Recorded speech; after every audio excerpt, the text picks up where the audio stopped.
Compound microscope देखते हैं। Compound microscope का डेरिवेशन हम देखते हैं। ये इसमें हमारे पास एक ऑब्जेक्टिव लेंस है, एक आई लेंस है।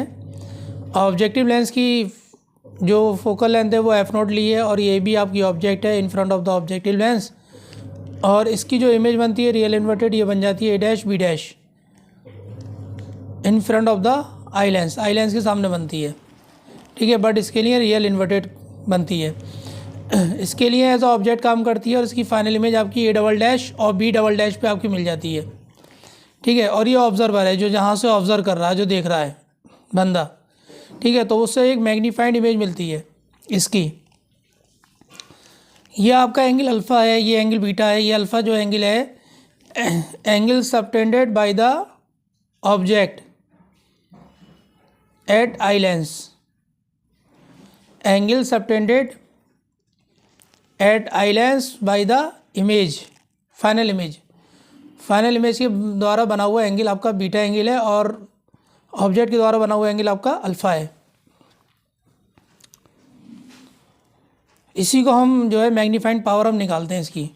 तो सबसे पहले थ्योरी देख लेते हैं। ये हो गया एक, इसका जो है स्मॉल अपर्चर होता है, इसका आपका लार्ज अपर्चर होता है, या हम कह सकते हैं मॉडरेट अपर्चर कह सकते हैं, मॉडरेट होता है, ठीक है। इसकी थ्योरी देख लेते हैं बच्चों। अ compound microscope is an optical instrument used for the observing highly magnified images of tiny objects. छोटी ऑब्जेक्ट की एक मैग्नीफाइड इमेज बना के दिखाता है हमें, ठीक है। अब कंस्ट्रक्शन में देखते हैं बेटा। A compound microscope consist of the two converging lenses and objective lens O of very small focal length and short aperture, and eyepiece E of moderate focal length and large aperture, जिसका large aperture होता है। इसके बाद the two lenses are held coaxially at the free ends of a tube at a suitable fixed distance from the each other, ठीक है। इसके बाद हमने ये माना AB is the tiny object, F0 be the principal focus of the objective lens, FE is the focal length of the eyepiece. Let A' B' be the real inverted image of objective lens. A virtual and magnified image A', B' is formed by the eye lens. इसके बाद magnifying power का formula देख लेते हैं हम। Magnifying power का formula देखते हैं। The ratio of the angle subtended at the eye by the final image to the angle subtended at the eye by the object. इसका फॉर्मूला होता है m is equal to magnifying power का beta by alpha, ठीक है। इसको हम लेकर चलेंगे magnifying power.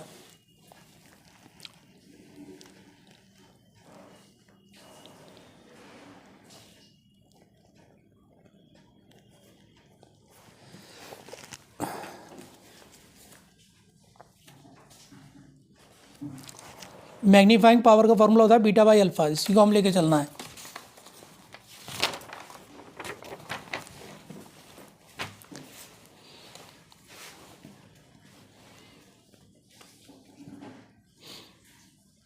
If angle is small,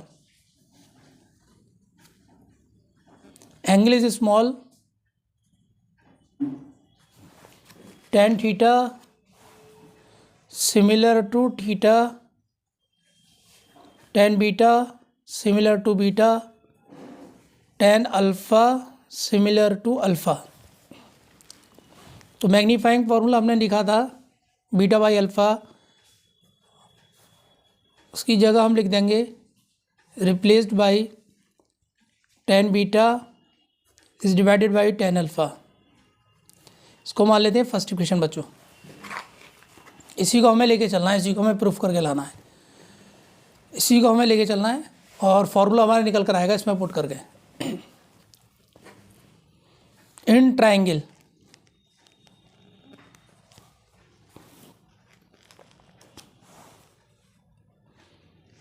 इसमें देख लेते हैं कौन सा ट्राइंगल हमें लेना है। A', B' और C2, A double dash B double dash C two, ये हमें ट्रायंगल लेना है। A double dash B double dash C two, ये वाला ट्रायंगल लेना है। तो अगर हम यहाँ 90 एंगल मानते हैं तो इसके सामने वाली साइड हाइपोटेनियस हो जाती है, इसके सामने वाली साइड परपेंडिकुलर, और ये बचा आपका बेस। तो टेन बीटा हम जानते हैं क्या होता है, पी अपॉन बी। तो देख लेते हैं, हम लिख लेते हैं tan beta P by B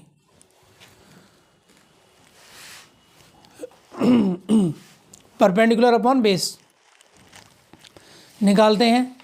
perpendicular क्या होगा और बेस क्या होगा बेटा, ए डबल डैश और बी डबल डैश, ये तो आपका परपेंडिकुलर हो गया एंगल के सामने वाला, और बेस आपकी ये साइड हो गई B double dash C two. तो ये लिख लेते हैं tan beta A double dash B double dash C two B double dash, ये हमारा टेन बीटा आ गया। इसी तरीके से ट्रायंगल का नाम लिख दिएगा यहाँ, कौन सा ट्रायंगल आपने लिया था, A double dash B double dash C two, ये ट्रायंगल आपने लिया था। सिमिलरली इन ट्रायंगल, कौन सा ट्रायंगल हम ले रहे हैं इसमें, ए वन बी डबल डैश और सी टू। हम ये ट्रायंगल ले रहे हैं बच्चों, देख लेते हैं A one B double dash C two, ये वाला एंगल, ये ट्रायंगल। एंगल के सामने वाली साइड परपेंडिकुलर, 90 के सामने वाली साइड हाइपोटेनियस, ये आपका बेस हो गया बेटा। तो इसको लिख लेते हैं tan alpha, tan alpha is equal to P by B होता है। फॉर्मूला बहुत सिंपल है, इसका डेरिवेशन समझ में आ गया तो आसानी से इजीली हम सॉल्व कर सकते हैं। तो परपेंडिकुलर क्या है, A one B double dash, और बेस क्या है आपका C two B double dash. It is clear. आगे देखिए बेटा, ये जो ऑब्जेक्ट थी ये हम कहाँ शिफ्ट करके लिया है, ए वन और बी डबल डैश पे शिफ्ट कर दिया हमने, इस ऑब्जेक्ट को यहाँ शिफ्ट कर दिया है। ठीक है, तो ए वन बी डबल डैश आपका किसके इक्वल होगा, ए बी के। ठीक है, तो यहाँ लिख दिएगा, इसको रिप्लेस कर दिएगा ए बी से। Tan alpha is equal to A B C two B double dash. ठीक है, यहाँ तक हमने ये करा है। ये इक्वेशन मानी हमने बच्चों second.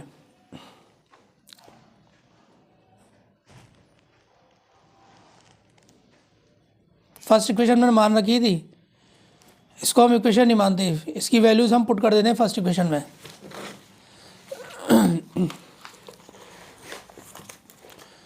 Now putting the values of tan alpha, tan beta in equation first, we get first equation में पुट कर देंगे। ये इक्वेशन जो थी फर्स्ट, इसमें पुट कर देते हैं। ठीक है, इसमें देखिए, तो यहाँ पुट करने पर हमारा क्या निकल कर रहा है, M is equal to ten beta कितना है हमारा, A double dash B double dash और बच्चों C two B double dash is divided by A B C two B double dash.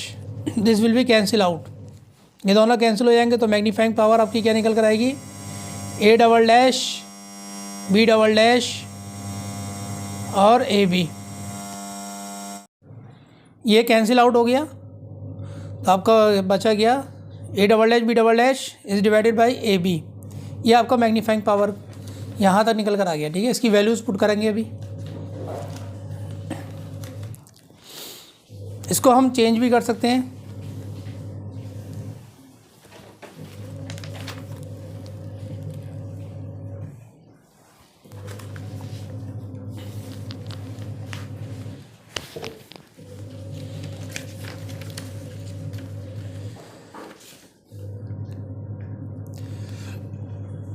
A double dash B double dash is divided by A B, multiplying and dividing by A dash B dash is divided by A dash B dash. M is equal to A double dash B double dash A dash B dash इसके साथ arrange हो जाएगा, और A dash B dash के साथ A B आ गया आपका। ठीक है, यहाँ तक हमने लिख लिया। ये हम जानते हैं कि A double dash B double dash A dash B dash, A double dash B double dash और A dash B dash, A dash B dash, ये ठीक है। तो ये अगर ये रेशियो निकल कर आ रहा है दोनों का, तो मैग्नीफाइंग पावर का फॉर्मूला हम जानते हैं क्या होता है, M is equal to height of the image is divided by height of the object. ठीक है, height of the image is divided by height of the object is equal to size of the image is divided by size of the object, ये आता है। ठीक है, ये formula होता है, इसी के अकॉर्डिंग हम निकाल लें। तो यहाँ मैग्नीफाइंग पावर ये किसकी निकल कर आई है बेटा, ये मैग्नीफाइंग पावर आपकी आई लेंस की है एम ई, और ये मैग्नीफाइंग पावर आपकी एम नॉट आपकी किसकी है, ऑब्जेक्टिव लेंस की। यहाँ तक हमने निकाला इसको।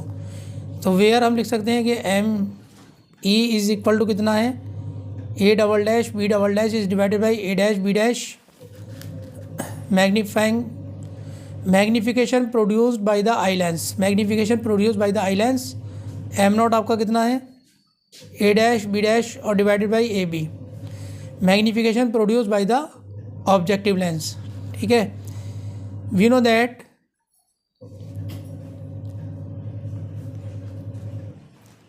हमने सिंपल माइक्रोस्कोप में मैग्नीफाइंग पावर का फॉर्मूला जो निकाला था, प्रूफ करा था, वो कितना था, 1 plus D by F E. D क्या है, least distance of distinct vision, और एफ ई क्या है आपका, focal length of eyepiece या आई लेंस। ठीक है, प्रूफ कर चुके हैं हम इसे पहले ही। किसमें प्रूफ करा था हमने, सिंपल माइक्रोस्कोप में। एम नॉट बच्चों कितना है, A dash B dash is divided by A B, और ये इक्वल होगा आपका C1 बी डैश और C1 बी के, मतलब हम कह सकते हैं V नॉट अपॉन माइनस का U नॉट के इक्वल होगा ये। ठीक है, अभी हमने फॉर्मूला बताया था ना, H I height of the image height of the object is equal to size of the image size of the object के बराबर होता है ये मैग्नीफाइंग पावर। तो यहाँ से ये इसके इक्वल हो जाएगा आपस में। ठीक है, इसके अकॉर्डिंग डायग्राम बना लिए कि पहले उसके अकॉर्डिंग देखते रहिएगा आप। ठीक है, तो ए डैश और आपका A dash B dash is divided by A B ये। ठीक है, तो ये इसके इक्वल होगा आपका C1 बी डैश के, C1 और बी डैश के इक्वल हो जाएगा, और C1 आपका C1 बी डैश के इक्वल हो जाएगा, और C1 आपका B के इक्वल हो जाएगा। C1 B is equal to C1 B is divided by C1, यहाँ इस तरह से हम देख सकते हैं C1 B dash is divided by C1 B, ये हमारा निकल कर आएगा। और ये हमें पता है कि यहाँ से यहाँ तक इमेज डिस्टेंस है, और ये हम जानते हैं ऑब्जेक्ट डिस्टेंस है, तो हमने ये लिखा है फॉर ऑब्जेक्टिव लेंस के लिए, ये लिख दिया बच्चों। बड़ा डेरिवेशन है, लेकिन आप कई बार रिपीट करेंगे तो इंशाल्लाह ये आपके समझ में आएगा, क्लियर हो जाएगा, ये आपके समझ में आ जाएगा। तो यहाँ बच्चों हम देख सकते हैं आगे ये दोनों वैल्यूज़ हमने निकाली हैं। तो इन अबव इक्वेशन जो हमने सेकंड इक्वेशन मान लेते हैं, इसको इसमें पुट कर देते हैं दोनों वैल्यूज़। ठीक है, एम ई जो निकाला था हमने पुट कर दिया, तो एम ई हमारा कितना था, 1 प्लस डी बाई एफ ई, और एम नॉट हमारा कितना है बच्चों, एम नॉट हमारा है V not is divided by minus का यू नॉट। इसको अरेंज के इस तरह से लिख लेते हैं, V not upon divided by minus का यू नॉट और 1 plus D by F E, इस तरह से हम लिख सकते हैं इसको। और इसको उसमें ले सकते हैं मोड में, तो मोड में लिखकर हम इस तरह से भी लिख सकते हैं बच्चों इसको, M is equal to V not is divided by mod में ऑब्जेक्टिव लेंस की, ये ऑब्जेक्ट डिस्टेंस ले लेते हैं हम। ठीक है, you not 1 plus D by F ई। यहाँ तक हमारा ये डेरिवेशन हो गया। इसमें कुछ आगे देख लेते हैं, कंप्लीट यहाँ तक हुआ है, लेकिन इसके आगे और देखते हैं। इसके आगे और पूछा जाता है आपका, ठीक है। इसमें एक फार्मूला और निकल के आता है कि अगर कंडीशन है इफ़ ए बी जो ऑब्जेक्ट है, A B object lies very close, very close मानते हैं एफ नॉट के। अगर हम ए बी ऑब्जेक्ट को एफ नॉट के बहुत करीब मान लेते हैं, ये ए बी ऑब्जेक्ट हमारी एफ नॉट के काफ़ी करीब है, is very close to F not. F not क्या है? Focal length of objective lens. तो हम यहाँ कह सकते हैं बच्चों कि जो आपका यू नॉट होगा वो कितना होगा? C one B is equal to C one F not के बराबर हो जाएगा। F C one F naught is equal to F naught, focal length of objective lens, ठीक है। इसी तरीके से अगर हमने कहा कि ए डैश और B dash is very close, is very close to eye lens. अगर हम आई लेंस के करीब मान रहे हैं, ये देखिए ए डैश बी डैश को हम आई लेंस के बहुत करीब मानते हैं। ए डैश बी डैश को is very close to eye lens के बहुत करीब है। तो यहाँ हम कह सकते हैं कि यहाँ हम लिख सकते हैं कि V not is equal to C one B dash is equal to C one C two और एल के बराबर हो जाएगा। एल क्या है आपका? Length of microscope tube. यहाँ लिख लीजिएगा लेंथ ऑफ माइक्रोस्कोप ट्यूब, ठीक है। तो न्यू फार्मूला हमारा जो निकल कर आएगा वो कितना होगा? इन वैल्यूज़ को पुट कर दिएगा। m is equal to L, L किसकी जगह चेंज करा आपने? वी नॉट की जगह एल आ गया, और इसकी u की जगह हमारा क्या निकल कर आ गया? एफ नॉट, माइनस में आ जाएगा, और 1 प्लस का d अपॉन एफ ई, ठीक है। ये हमारा फार्मूला बन जाएगा नया। इसको मोड में ले लीजिएगा तो ये मोड में निकल के आ जाएगा, ठीक है बच्चों। यहाँ तक हमारा ये कंप्लीट हुआ। इसके बाद अगर ये कंडीशन लगाता है, पूछता है कि when the final image at least distance of distinct vision, ठीक है। तो जब हमें क्या निकालना पड़ेगा? फिर हमें देखना पड़ेगा आगे, हमें ज़रा सा चेंज करना पड़ेगा उसमें।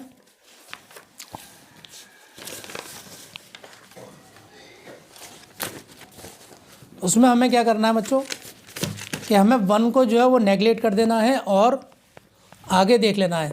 1 को नेगलेक्ट करके आगे हमें चेंज कर देना, बस ज़रा सा चेंज करना है इसमें।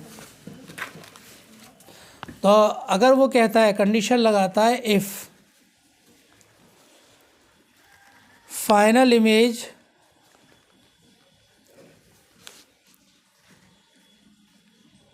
एट, हाँ अगर वो कहता है, ये कंडीशन है, if final image at infinity पे अगर पूछता है, इन्फिनिटी के लिए, वो तो हमने least distance of distinct vision वाला ड्राइव करा था अभी फार्मूला। जो फार्मूला हमने अभी ड्राइव कर चुके हैं, ये जो फार्मूला था ये था आपका least distance of distinct vision के लिए, ठीक है, विजन के लिए। अगर अब वो कहता है कि if the final image at infinity, तो इन्फिनिटी के लिए क्या होगा? If the final image at infinity, तो उसमें हमें कुछ नहीं करना, नॉर्मल सेटिंग में हमें चेक करना है। तो L इज़ इक्वल टू 1 को नेगलेक्ट कर देना है, L और D आ जाएगा, LD और F नॉट FE। बस ये आपका फार्मूला निकल कर आ जाएगा। When the final image at least at infinity, it is clear. एक हम कंक्लूजन की बात कर लें, अगर इसमें देखें हम डिस्कशन करें, तो हमने कहा मैग्नीफाइंग पावर इज़ नेगेटिव। अगर हम मानते हैं इफ़ जो हमारी मैग्नीफाइंग पावर निकल कर आ रही है वो नेगेटिव है, तो क्या होगा? इमेज जो हमें सीन होगी ऑलवेज इन्वर्टेड, ठीक है। Image seen is always microscope में इन्वर्टेड। दैट इज हम कह सकते हैं कि upside down and left turn. Right. अगर बच्चों यहाँ तक पूछता है, अगर वो कहता है when the final image at infinity, तब आपको यहाँ तक निकाल कर आना है, वरना अक्सर जो पूछा जाता है डेरिवेशन में वो अक्सर यही पूछा जाता है when the final image at least distinct of distinction. तो डिस्टिंक्विशन के लिए आपको यहाँ तक निकाल कर आना है, और यहाँ ये भी निकाल सकते हैं, तो आपका ये कंप्लीट आंसर हो जाएगा। ये डेरिवेशन आपको यहाँ तक करके आना है, बहुत ईजी है। आपको पहले आपको m is equal to beta by alpha लेके चलना है, फिर आपको tan beta is equal to beta करना है, सिमिलर बीटा करना है, अल्फ़ा करना है, दोनों की beta tan beta tan alpha निकाल के आपको जो है इसमें पुट कर देना है बेटा, और इसमें पुट करने के बाद this will be cancel out हो जाएगा। आपको ये इस तरह से आपको ये फिर ये लिखना है आपको M E M not multiplication, M not आप निकाल लेंगे, एम ई निकाल लेंगे, एम ई हम ऑलरेडी निकाल चुके थे सिंपल माइक्रोस्कोप में, तो आपको वो पुट कर देना है, और एम नॉट निकाल के ये वैल्यूज़ पुट करके ये इस पर न्यूमेरिकल भी पूछे जाते हैं। यहाँ तक आप करके आइएगा। और ये आपका जो डायग्राम बनवाया था हमने, इसमें जो डायग्राम बनवाया था बच्चों, ये डायग्राम आपको बना के आना है। ये डायग्राम बहुत इजी है, सिंपल है, आप कई बार इसकी प्रैक्टिस करेंगे तो ये आ जाता है, और ये 5 मार्क्स में आपका पूछा जाता है। इसमें एक छोटा सा न्यूमेरिकल दे देंगे, थ्योरी आपको जितनी आप लिख सकते हैं ईजिली आप लिख के आइएगा, ठीक है। मेन पॉइंट मैंने लिखे हैं इसमें, है नहीं, आप यहाँ तक देखिएगा, लिखने की कोशिश करिएगा लिख सकें। और ये इससे जो है आपका जो लेंस है जो बनाए, ये आपका जो डायग्राम है कंपाउंड माइक्रोस्कोप, इससे रिलेटेड आपकी थ्योरी लिखी गई है, तो देख लीजिएगा। आप थ्योरी जितनी लिख सकते हैं आप लिख के आइएगा, लेकिन डेरिवेशन मेन पार्ट तो आपको करना होता है डेरिवेशन का। इस पर न्यूमेरिकल लग के आया था इस फॉर्मूले पे। Thank you for watching. अगली वीडियो में हम न्यूमेरिकल की बात करेंगे। इसमें माइक्रोस्कोप पे एक न्यूमेरिकल है, इससे पहले हमने डेरिवेशन की बात करी थी, अब हम न्यूमेरिकल देखते हैं, ठीक है। न्यूमेरिकल में क्या है, if we need a magnification of the 375 from a microscope of the tube length 15 centimetre and an objective lens of focal length, objective lens की फोकल लेंथ है 0.5 centimetre, what focal length of the eye lens should be used. कितनी focal length इसमें used होगी ये पूछ रहा है, ठीक है, किसकी, आई लेंस की, ठीक है। चलिए निकालते हैं। तो सबसे पहले गिवन दैट में जो दे रखा है वो लिख लीजिएगा। एम आपका कितना है, एम इज इक्वल टू -375। इसके बाद लेंथ ऑफ द ट्यूब आपको दे रखी है 15 सेंटीमीटर। इसके बाद एफ नॉट हमें कितना दे रखा है बच्चों, 0.5 सेंटीमीटर। उसके बाद हमें एफ ई कितना है, एफ ई हमें निकालना है, और डी हमारे पास दे रखा है 25 सेंटीमीटर। डी क्या होता है, लीस्ट डिस्टेंस ऑफ डिस्टिंक्विशन। से पहले वाला जो डेरिवेशन बात करी थी वो लीस्ट डिस्टेंस ऑफ डिस्टिंक्विशन हमारा यहाँ था, ये यहाँ से यहाँ तक की डिस्टेंस हमने मानी थी डी, और ये डिस्टेंस हमारी ऑब्जेक्टिव लेंस की यू है, ठीक है। ये हम लिखना भूल गए थे, ये देख लीजिएगा आप, ठीक है। तो ये लीस्ट डिस्टेंस ऑफ डिस्टिंक्विशन है।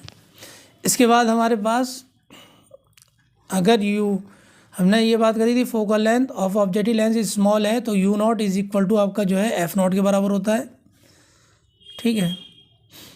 और जो लेंथ है आपकी, जो फोकल लेंथ आई लेंस की है, वो आपकी लेंथ के बराबर होती है, रैक की लेंथ जो है उसकी इक्वल हो जाती है, ठीक है। तो यहाँ हमारे पास जो फार्मूला निकल के आता है वो निकल कर आता था L is divided by F naught minus में 1 प्लस का D by F E. Least distance of distinction आपकी कितनी होती है, नॉर्मल ह्यूमन आई की 25 सेंटीमीटर तक देख सकता है, वो उससे कम में नहीं देख सकता। तो यहाँ ये रख दीजिएगा, ये आपका कितना दे रखा है, -375, ये आपका 15 हो गया, ये 0.5 हो गया, माइनस में 1 प्लस का डी आपका 25 होता है, एफ ही आपको निकालना है, फाइंड करना है, बस हो गया ख़त्म। अब सॉल्व कर लेते हैं ईजिली। अब देखिए इसका मल्टीप्लाई इसमें कर दिएगा, जैसे आपको इजी लगे वैसे सॉल्व कर लीजिएगा, ठीक है। तो यहाँ आपने मल्टीप्लाई कर दिया, -0.5 का मल्टीप्लाई करेंगे 375 में और डिवाइड करेंगे 15 से, ठीक है, और 1 इस तरफ ले आएंगे तो माइनस हो जाएगा, तो 25 बाई एफ ही आपका आ गया, ठीक है। जब इसको मल्टीप्लाई करेंगे तो कितना आएगा आपका, 5 का मल्टीप्लाई इसमें कर लीजिएगा, या फिर एक काम करिए पॉइंट काट दिए और 0 बढ़ा दिए, तो 5 × 375 इज डिवाइडेड बाई 150, 5 3 × 15 0, ठीक है, -1 is equal to 25 by F E. हमें सॉल्व इजी तरीके से सॉल्व करना होता है। तो ये आपका निकल कर आया 375 इज डिवाइड बाई 30 माइनस का 1। एलसीएम ले लीजिएगा, तो एलसीएम में आ गया 375 माइनस का 30 इज डिवाइड बाई 30। ठीक है, यहाँ तक हमारा ये निकल कर आ गया। माइनस वगैरह कर लीजिएगा, तो 25 is divided by F E, minus करिएगा इसमें से, तो ये आ गया 5 4 3 डिवाइडेड बाई 30। ठीक है, अब यहाँ से हम रेसिप्रोकल करेंगे तो हमारा कितना निकल कर आएगा, F E is divided by 25 और 30 इज़ डिवाइडेड बाई 3 4 5, ये हमारा आ जाएगा। ठीक है, क्रॉस मल्टीप्लिकेशन कर लेते हैं, इसका मल्टीप्लाई इसमें कर देते हैं। तो F E is equal to आ गया 30 इंटू 25 इज़ डिवाइडेड बाई 3 4 5। इसको डिवाइड कर लेंगे, इसको डिवाइड करेंगे इससे, इसको इससे डिवाइड कर लिएगा तो कितना आ गया आपका 5 से काटिए, 5 6 30, 5 से काटिएगा 5 6 30, 5 9 45। ठीक है, एफ ई आपका आ गया 6 इंटू 25 बाई 69। आप डायरेक्ट डिवाइड कर दिएगा तो कितना आएगा आपका आंसर 2.2 सेंटीमीटर आपका निकल कर आ जाएगा अप्रॉक्सीमेट। जब आप डिवाइड करेंगे इसको इससे तो ये आंसर आपका निकल कर आएगा। 3 से काटेंगे, 3 2 6, 3 2 6, 3 3 9, तो ये आ गया आपका 50 बाई 23। तो 2 बार जाएगा, फिर 2 बार जाएगा, अप्रॉक्सीमेट आपका आंसर आ जाएगा ये। जब 3 से काटेंगे 3 2 6, 3 2 6, 3 3 9, डिवाइड कर देंगे तो हमारा ये फाइनल आंसर आ जाएगा। तो ये आ गया आई पीस की फोकल लेंथ। ठीक है, तो ये हमने न्यूमेरिकल भी आपको बता दिया किस तरह से होता है, और भी न्यूमेरिकल आप खुद भी लगाइएगा, और मुझे मौका मिलेगा तो मैं भी लगवाऊँगा। Thank you for watching.